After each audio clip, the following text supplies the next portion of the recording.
Abusia I the two to so. Ye mo bibia happy Mother's Day. Me kire ye maame no ma omahwe amaye nyina bedru sei mo fanche me de mantimi anya ne sa. Enti mo a mo maame te ase nyina no. Me ma mo nyina happy Mother's Day. Yakopon enhira mo maame. Ma omuntumi engusu a entire chi ewo abrabo wi. Na asema asini se Iran and the US ceasefire no madikan aka kire mo enra se abreki enya de se be ya adwuma eja tom ti ceasefire no anya adwuma na sesei obi a boa ne ho Iran e boa ne ho US e boa ne ho se omodi be yiem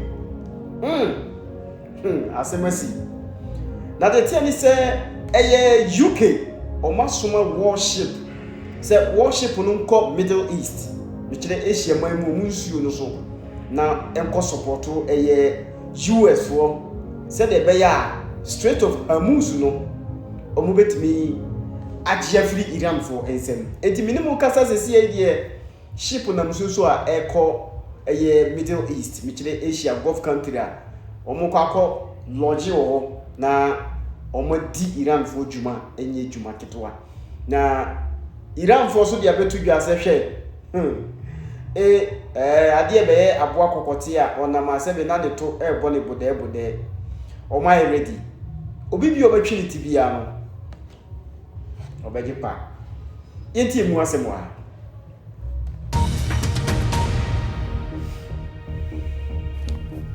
Hello, I'm Samantha Simmons. This is the Iran War Today, our daily briefing, bringing you up to date with all you need to know on day 71 of the US-Israel war with Iran. Let's start with some of today's key developments. The UK announces the Royal Navy destroyer HMS Dragon is being sent to the Middle East, where it could join a potential international mission to safeguard shipping in the Strait of Hormuz. US President Donald Trump is still waiting for Iran's response to a peace proposal aimed at ending the conflict. Bahrain says it's detained 41 people accused of links with Iran's Revolutionary Guard. For weeks, Bahrain was one of the Gulf states most affected by the war, with Iranian strikes targeting its civilian and energy infrastructure. And Lebanese officials say Israeli strikes on southern Lebanon have killed at least 7 people, despite a ceasefire agreed last month. The UK's Ministry of Defence says the Royal Navy destroyer HMS Dragon is being sent to the Middle East from the eastern Mediterranean. Officials say it could form part of an operation to defend commercial shipping through the Strait of Hormuz, but only once hostilities cease between Iran and US-Israeli forces. The relocation of HMS Dragon to the Middle East follows France's decision to deploy its carrier strike group to the southern Red Sea, as the two countries work together on a defensive plan aimed at ensuring freedom of navigation in the strait. Our political correspondent Nick Eardley explains what's behind this move. That is a bit of a sign, I think, that the UK wants to be part of any international effort to try and open up the strait. Remember that they don't want to get involved with anything that President Trump is doing unilaterally, because the UK is worried about how that might pan out. But for weeks now, the Prime Minister has been talking to other European leaders and to some others on the international stage about how to potentially help with any effort that was a multilateral one to ensure freedom of navigation in a defensive or non-aggressive way is perhaps the better way of putting it. President Donald Trump is still waiting for a reply from Iran to a US proposal aimed at ending the war before moving on to talks about more contentious issues, including Iran's nuclear program. Both Mr. Trump and Secretary of State Marco Rubio said they expected an answer as soon as Friday, but Iranian officials have yet to announce any response.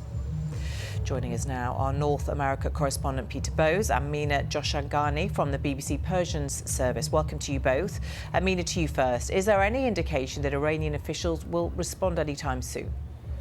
We have not heard anything from the Iranian side yet, except for saying that we are reviewing our response to this memorandum of understanding, and we will pass our response to the Pakistani mediators to pass on to the Americans.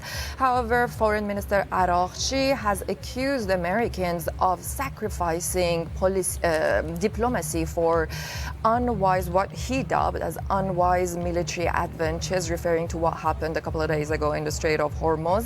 And let's not forget that Iranians are also monitoring the situation, and they know that the time is not really working for President Trump. They know that he wants to have something really valuable to talk about when he goes to Beijing very soon. Then there is a World Cup. Then he's going to have the midterm elections, and all of these made Iranians a bit bolder, not knowing that they can kick the can down the road, hoping that maybe down the road something is going to change in their favor, because Iranians are pro at killing time. They have been doing this game, playing this game before the nuclear deal in 2015, and then before the war in June, and before this new round of war. So Iranians know what they are doing. They are hoping that things are going to change, but let's not also make this mistake that the threshold of pain is the same with Iranians and Americans, because Iran as a state and as a nation have been under sanctions, the most severe sanctions during the past 2 decades. So the authoritarian regime in Iran is going to have Iranians eat dirt before they will capitulate. This is not a perk or not an advantage that President Trump has because of the political and economical pressure on him. OK, Mina, thank you. Peter, to you, what's the Trump administration saying? Is there any sense of nervousness at the lack of response? I think there's a... We don't be asked to say what you were not in. Aha, the truth is so.